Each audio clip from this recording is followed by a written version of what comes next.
Torah portion Shelach. We are on the sixth portion. We're talking about.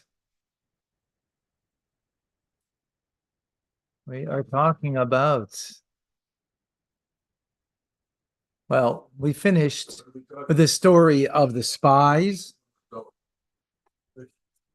And now we continue with the aftermath.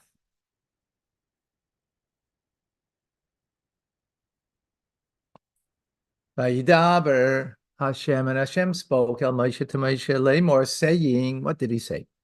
Daber El Bnei Israel, speak to the children of Israel. Marta Alehem, and say to them, Vayachem, when you will come El Haaretz, to the land Asher Ani, that I am Mevi Eschem, that I am bringing you Shama there. Rashi in 18. Vayachem El Haaretz. Right? In other words, when you're going to come to the land, Mishuna Biyazu. This terminology over here, we have, everything is exacting in the Torah. It's Hashem's Torah. Just the front door, it's the worker, I think. Okay. So it says, in your coming, right? So this coming is different. Mikol Bias Shabbat in all of the other mentions in the Torah when it speaks about coming to the land of Israel. Bekulam Nemar, and all of them it says, good morning, good morning. You know where to start. Shebekulam Nemar, all of them it says Kisavayu is Kisavayu. That when you will come in singular or in plural form when you will come, right? Lefikach, therefore, kulam lamedazu mizu. Therefore, we learn each one to the other.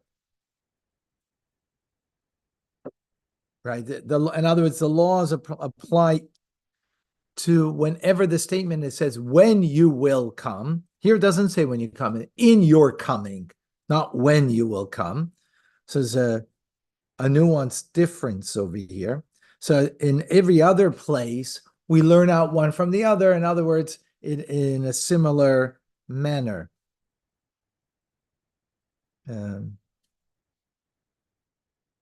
that will be applied from one place to another. But now that the Torah specifies something different, right, in one of them here, which applies only after taking possession and settling of the land, Afkulam came. Likewise, all of them are the same. This is before the 40 years? This is speaking now in the desert, after the sin of the spies. In the 40 years, okay. Right? Yeah. Okay, in the second year. So Av Kulam came. All of them also are only talking about when you take possession and settle the land. Aval zu, but this commandment, Nemar ba, b'vayachem. So, okay, again, every other place, you following me, folks? How many fingers up? So follow me here, this way. In every other place, when it speaks about when you will come, there it speaks about when you will come, you will conquer the land and settle the land. That's when that mitzvah takes place. Okay? And all other instances. We actually learned that out from Parshas Kisavai when it speaks about the first fruits, because it was speaking after Yerash v'Yishavta. So all of them are about only when you are dwelling in the land. But here, since it's different, it's a different terminology. So over here, when it says about upon coming in the land, means when you enter the land, and you eat of its bread, you are under the obligation to separate challah. In other words, even before you take possession of the land, even before you conquer the land, you're already benefiting from the land. You have to do this mitzvah. How do we know this? Because it says, it doesn't say when you will go, and it says, and you will conquer and dwell in the land. Here that's not when you will go. Here it is in your going. In your going, meaning immediately when you come in, already you have benefit from the land. Already you have to take challah. Challah means to separate a part of the dough and give it to the kohen. The wheat is there? Well, how else do you make dough? I don't know, the wheat is already there, they don't have to grow it or anything. It's there. Whether they grow it or don't grow it, whatever it is, it's not about growing. That's a different mitzvah. This is about now you've got dough. Whether you went to the store and bought it, whether you planted and you had it, or you had it from someone else's planting. It's about dough. It's not about wheat. Okay. Yes. Okay. Bahoya now continues in number 19. Rashi already told us it's about challah. In the previous verse, it didn't tell us that. It just told us when you come into the land. Vahoya ba'achalchem, and it'll be when you eat, and you're eating. Milechem, from the bread haaretz of the land. Tarimu, truma. The word truma means to separate. Truma la Hashem, a separating to Hashem. He translates a gift, but it means a gift in the context of you separating it and you're giving it to Hashem. Reishis arifsoi seichem. Reishis means like bereshis, the first, right? In the beginning. Means the first arifsoi seichem of your dough. Chala tarimu. You shall take a portion of, you'll separate a loaf. Truma, chala tarimu, truma. You shall separate a separating of dough. Kitruma's geirin, like the truma, the gift of the threshing floor. Kein tarimu oisa, so you shall separate it. Let's see Rashi. There's a lot here, some new ideas, new words. Okay. Verse 20. That's the beginning of your kneadings, the kneading of the dough, right? So we're not talking about wheat here. We're talking about when it's dough. So whether you bought dough from, you got dough from your neighbor, you got dough from the store, or however it is, but we're talking about the dough itself as opposed to, the flour. When you will need enough for your dough, you are usually need bamidbar in the wilderness. How much is that? In other words, it's the beginning of the first of your kneadings. How much is that? So he says, you should measure an oimer. Oimer the galgalis, an oimer for a person. So we already had that in the desert, that's what they gave, which is approximately 2.5 to 4.5 quarts. A modern opinion, the daily, modern equivalent would be dough that would be 2.5 to 4.5 quarts approximately. Okay. 2.5 quarts. 2.5 quarts of dough to 4.5. The different opinions of how much. Is that per person or per family or per tribe? No, that's per. That's when you have to now separate and give the gift to the kohen. That amount. The person whose dough it is. The person's whose dough it is. The person who what's whose dough. Papa has dough.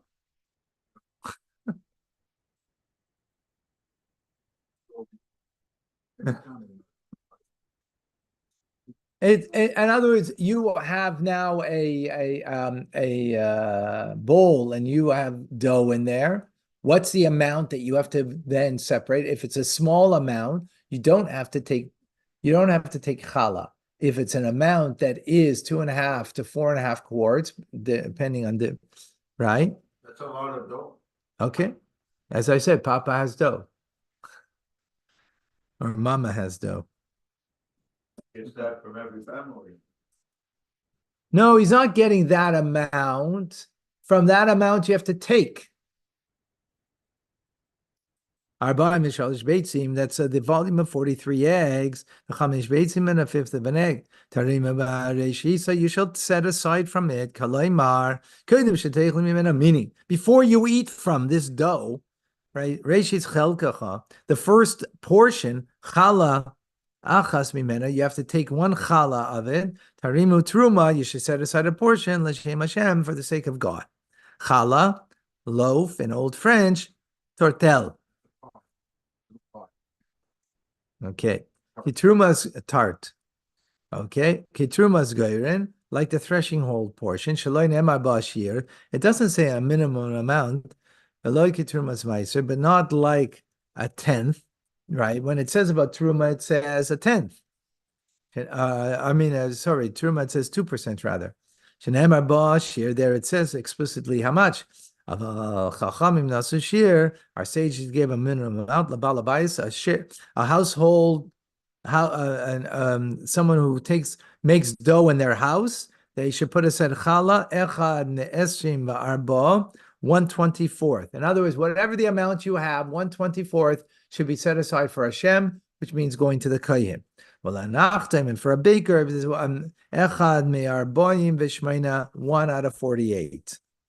Right? So if you've got 48 quarts for the baker, you got to give one portion, for 1 quart will go to Hashem. For a householder, it'll be 1/24. 1/24 is a quart, no? 1/25. Well, no, whatever the full amount is. Whatever that full amount is. Okay? Ready?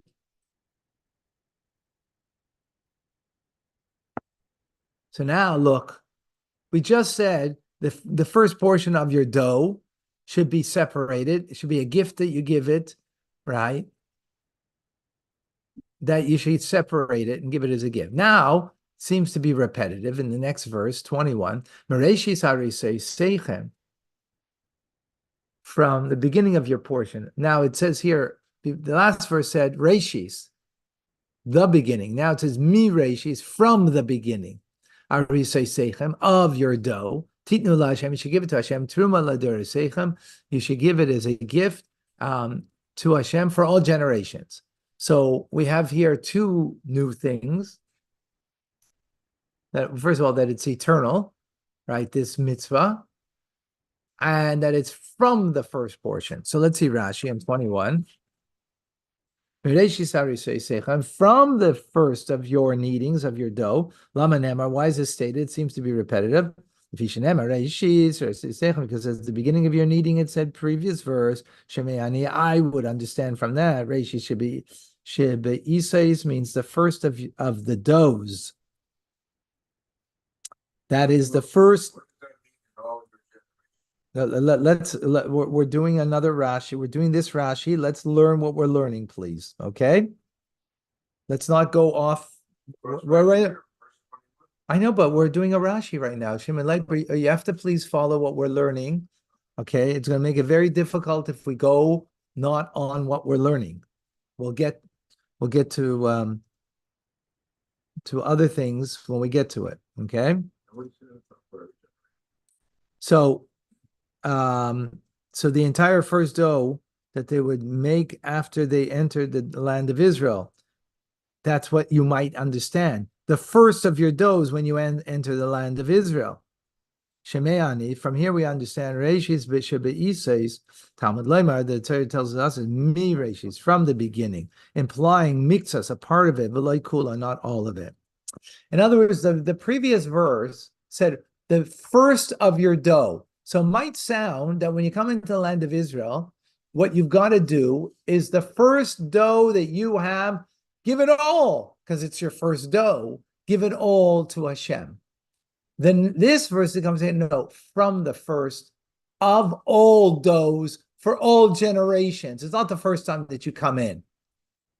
Follow, Shimon Leib? You had a question and I just answered you. No, I just didn't know what they meant by in. I just answered you. Okay, whatever. Okay.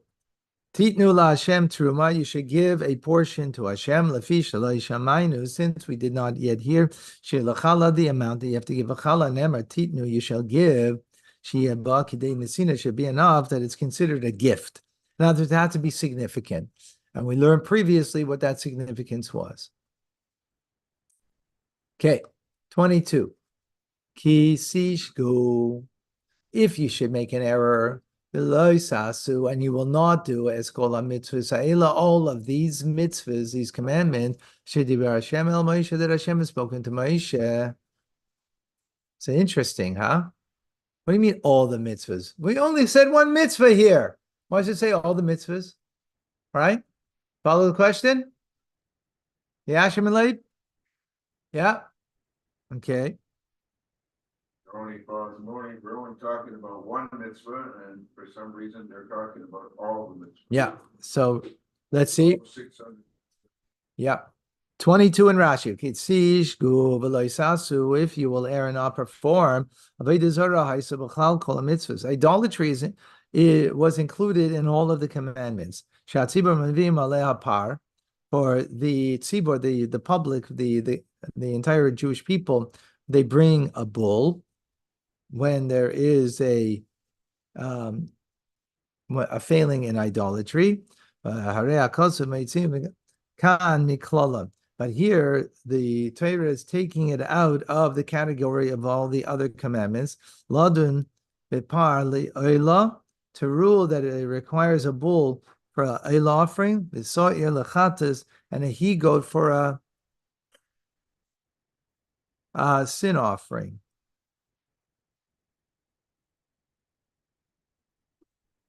I'm actually not exactly clear what he's saying here.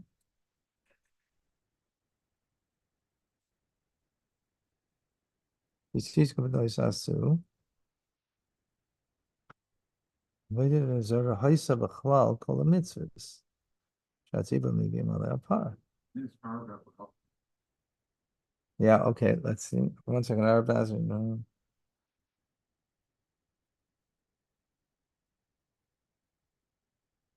Okay, yeah, okay, you're right. Next Rashi. Okay.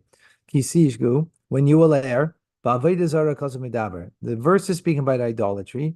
Or perhaps it's only speaking about the only one of all of the other commandments. Talmud Laimar, Torah comes and teaches us otherwise.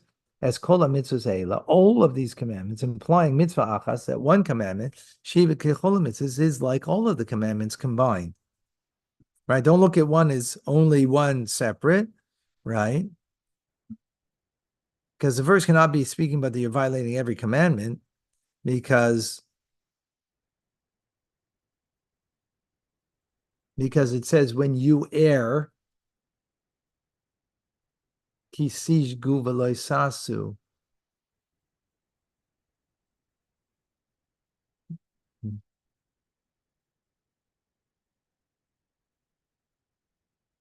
All because they didn't separate. Wait, 1 second, 1 second.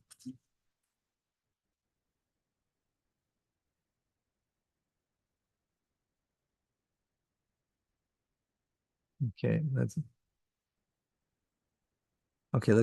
go further. So one mitzvah is like all of the mitzvahs combined. Just like someone who transgressed all of the commandments. He casts off the yoke of heaven, and nullifies the covenant with God. And he acts brazenly. So likewise, this commandment over here that we're speaking about over here, which is what? Taking challah from your dough. You cast off the yoke. You nullify the covenant. You act brazenly. Bezahu. And which is this commandment? This is idolatry.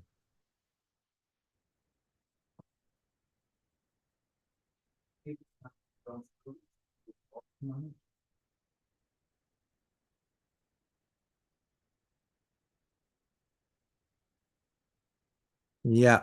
And as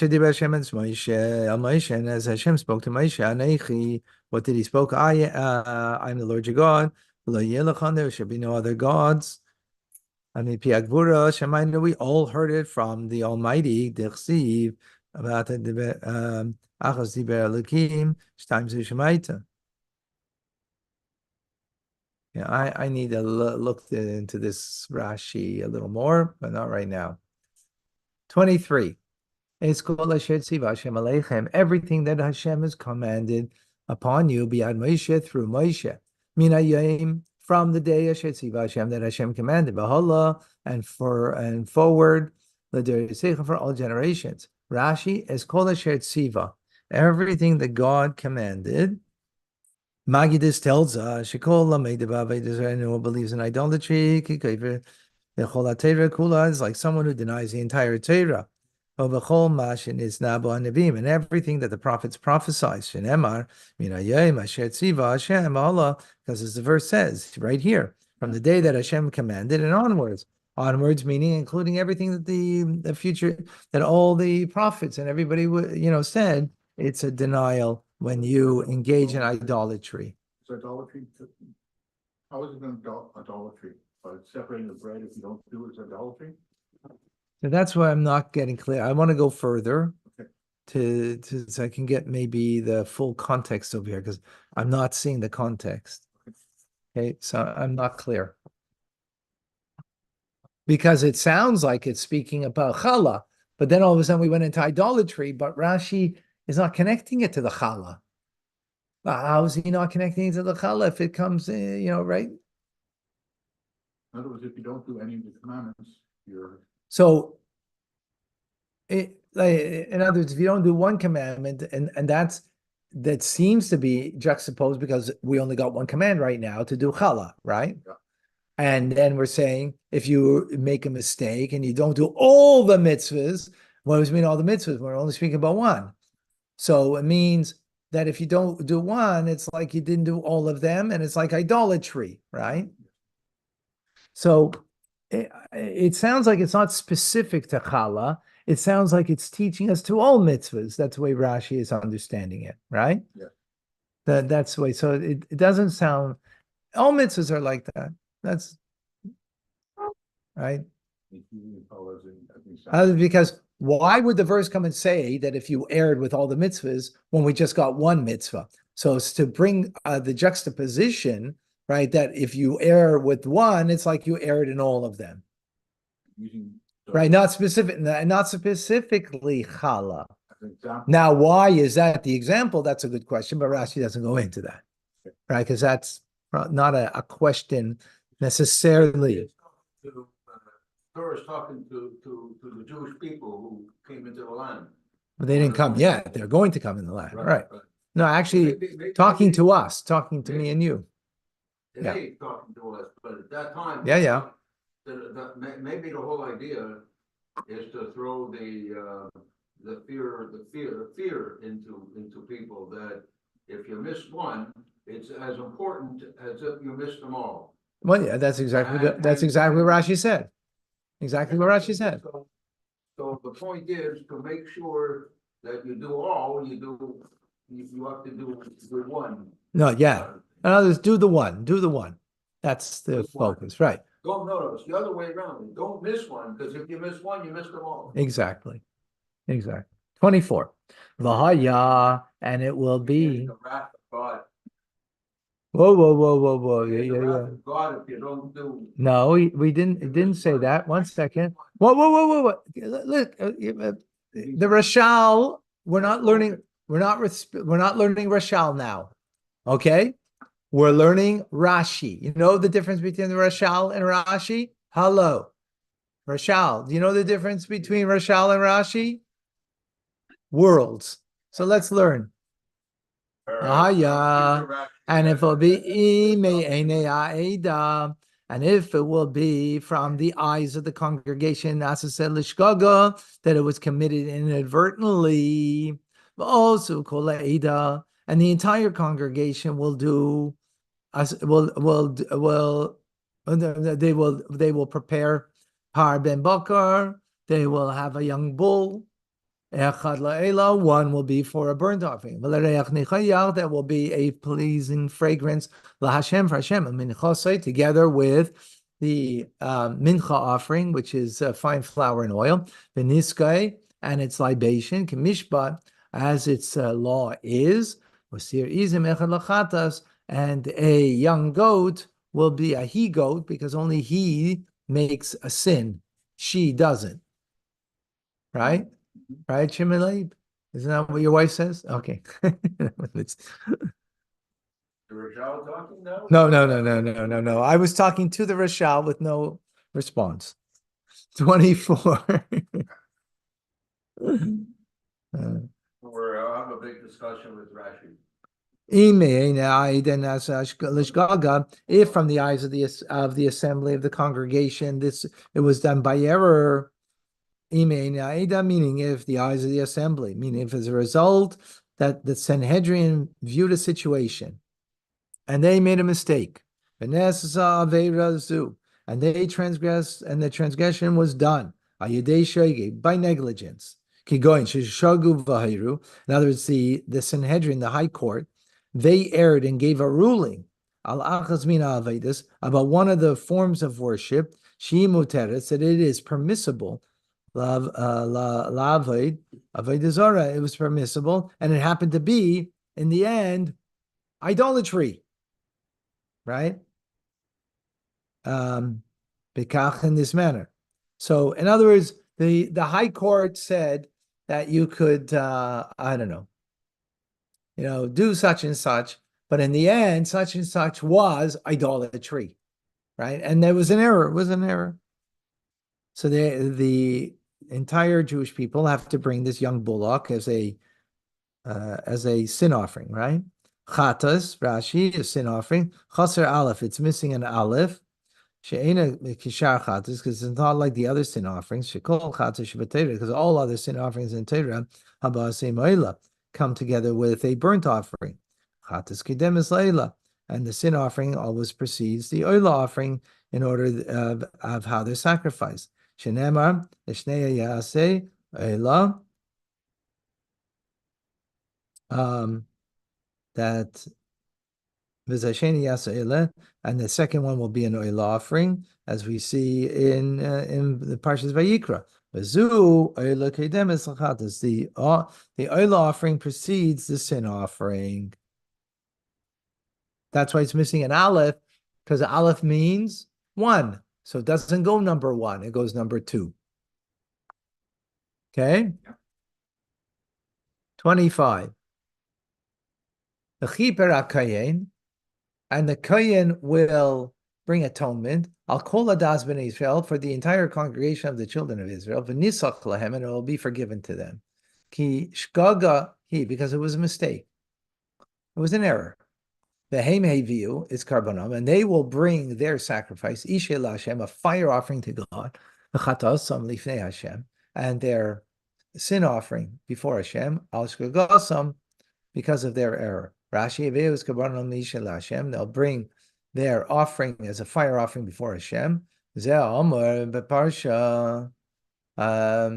refers to the offering that's stated in the passage earlier, 24, right?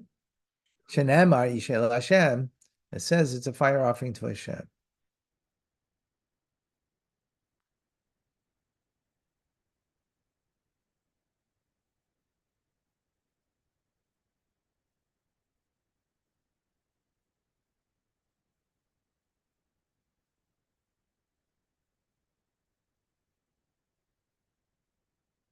I'm not exactly clear what Rashi wants to say here.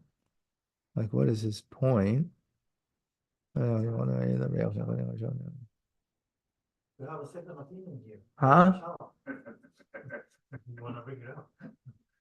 Where's the meal offering to? Achatasam zu asoyer. That's their sin off, refers to the he goat.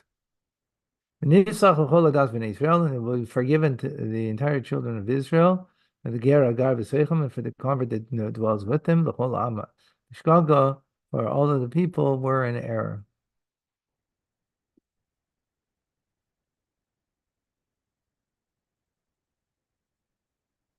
This verse we say on Yom Kippur, on the night of Yom Kippur.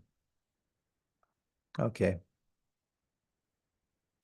So I'm not exactly clear why,